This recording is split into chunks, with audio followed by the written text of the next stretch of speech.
37 گاڑیاں آگے پیچھے، پیٹرول کی قلت، سکول بند پیٹرول کی وجہ سے، بچے سکول نہیں جا رہے پیٹرول کی وجہ سے۔ وزیر اعظم کا پروٹوکول ایک دفتر سے دوسرے دفتر جانا، 37 گاڑیاں، 40 گاڑیاں۔ یہ لٹیرے اور چور حکمران ہمیں ملے اس لیے کہ ہم نے جو اہل تھے ان کی قدر نہیں کی۔ 28 مارچ 1948 کو بدر، احد، احزاب، خیبر کے شہیدوں اور غازیوں کی وارث جماعت جمعیت علماء پاکستان کا قیام معرض وجود میں آیا۔ یاد رکھیں، الحمدللہ فخر سے کہتا ہوں، کوئی فرقہ وارانہ بات نہیں ہے، فخر سے کہتا ہوں، حضور کے سچے عاشق اہل سنت و جماعت۔ باقی ٹاؤٹ ہے، کوئی کسی ملک کا ٹاؤٹ ہے، کوئی کسی ملک کا ٹاؤٹ ہے، اور وہ ساری باتیں اب کھل گئی ہیں، کھل کے آ رہی ہیں۔ کون سا مولوی ٹرمپ کے ساتھ ہے اور کون سا مولوی کدھر ہے، کون سا کدھر ہے۔ ہمارا فخر ہے ہم بدر والوں، احد والوں، خیبر والوں، خندق والوں کے غلام ہیں، ہم مدینے والی سرکار کے غلام ہیں۔ اللہ ہمیں ہمیشہ حضور کے دامن سے وابستہ رکھے۔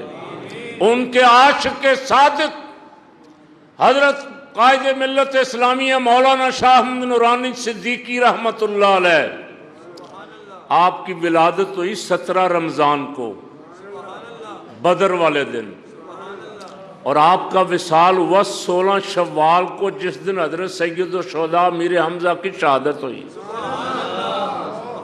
اور میں نے اپنے کانوں سے سنا وظیفہ بتاتے ہوئے حضرت کو کہ حضرت سید الشہداء امیر حمزہ کے عرس مبارک کے موقع پہ شہدائے بدر کو آپ ختم شریف پڑھا کرتے تھے اصحال ثواب کرنے کے لیے، اس میں 14 شہدائے بدر کے نام لیتے تھے، فرماتے تھے کوئی بڑی سے بڑی مشکل بھی ہو اللہ حل فرما دے گا۔ یہ جماعت 28 مارچ کو ملتان میں معرض وجود میں آئی۔ اس کے پہلے صدر تھے مولانا ابو الاسناد قادری رحمت اللہ علیہ، مسجد وزیر خان کے خطیب بھی تھے، اور ان کا مزار مبارک حضرت داتا گنج بخش علی حجویری رحمت اللہ علیہ کے مزار کے احاطے میں ہے۔ ولی اللہ تھے، بہت کامل عالم، قرآن پاک کی تفسیر لکھی، ختم نبوت کے مجاہد، پہلے صدر جمعیت علماء پاکستان کے وہ تھے، اور غزالی زمان حضرت علامہ سید احمد سعید کاظمی رحمت اللہ علیہ پہلے ناظم اعلیٰ تھے۔ اس کے بعد صدر آئے مولانا عبدالحامد بدایونی رحمت اللہ علیہ، اور 70 میں شیخ الاسلام حضرت خواجہ محمد قمر الدین سیالوی رحمت اللہ علیہ، اور 73 میں حضرت قائد ملت اسلامیہ مولانا شاہ نورانی رحمت اللہ علیہ، اور ان کے ساتھ ناظم اعلیٰ مجاہد ملت مولانا عبدالستار خان نیازی رحمت اللہ علیہ۔ آپ سے پوچھتا ہوں، سارے ولی اللہ تھے یا نہیں؟ اولیاء اللہ بھی تھے، مجاہد بھی تھے۔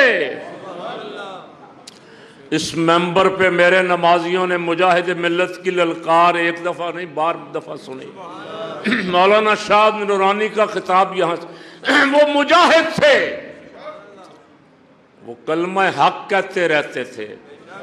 کاش پاکستانی قوم قدر کرتی، پاکستانی قوم نے ان لیڈروں کی قدر نہیں کی، آج بھگت رہے ہیں۔ وزیر اعظم، صدر، وزیر اعلیٰ کا پروٹوکول، 37 گاڑیاں آگے پیچھے، پیٹرول کی قلت، سکول بند پیٹرول کی وجہ سے، بچے سکول نہیں جا رہے پیٹرول کی وجہ سے۔ وزیر اعظم کا پروٹوکول ایک دفتر سے دوسرے دفتر جانا، 37 گاڑیاں، 40 گاڑیاں۔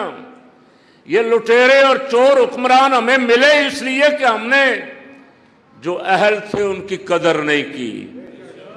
کاش اس ملک میں حضرت مولانا شاہ نورانی جیسا کوئی مرد مجاہد ہوتا تو جرت نہیں تھی انڈیا کشمیر پہ قبضہ کر جاتا۔ مولانا آخری سرحدوں پہ بھی وزٹ فرمانے اگر کبھی بمباری کرتا تھا انڈیا تو ان مجاہدوں کے ساتھ اظہار یکجہتی کے لیے بارڈروں پہ تشریف لے جایا کرتے تھے، کشمیر تک جاتے تھے اور آیت سنایا کرتے تھے، الذین آمنوا وہاجروا وجاہدوا فی سبیل اللہ باموالہم وانفسہم اعظم درجۃ عند اللہ اولئک ھم الفائزون۔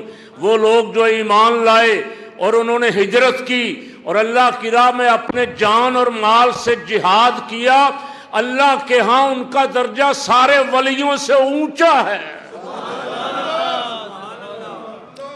اعظم درجۃ عند اللہ۔ جعلی پیروں کی طرح گھر بیٹھ کے دم کر کے جعلی کاروبار چلانے والوں میں سے نہیں، ساری زندگی کلمہ حق کہتے گزری، نظام مصطفیٰ صلی اللہ علیہ وسلم کی جد و جہد میں گزری اور ختم نبوت کا اتنا بڑا کام کر گئے۔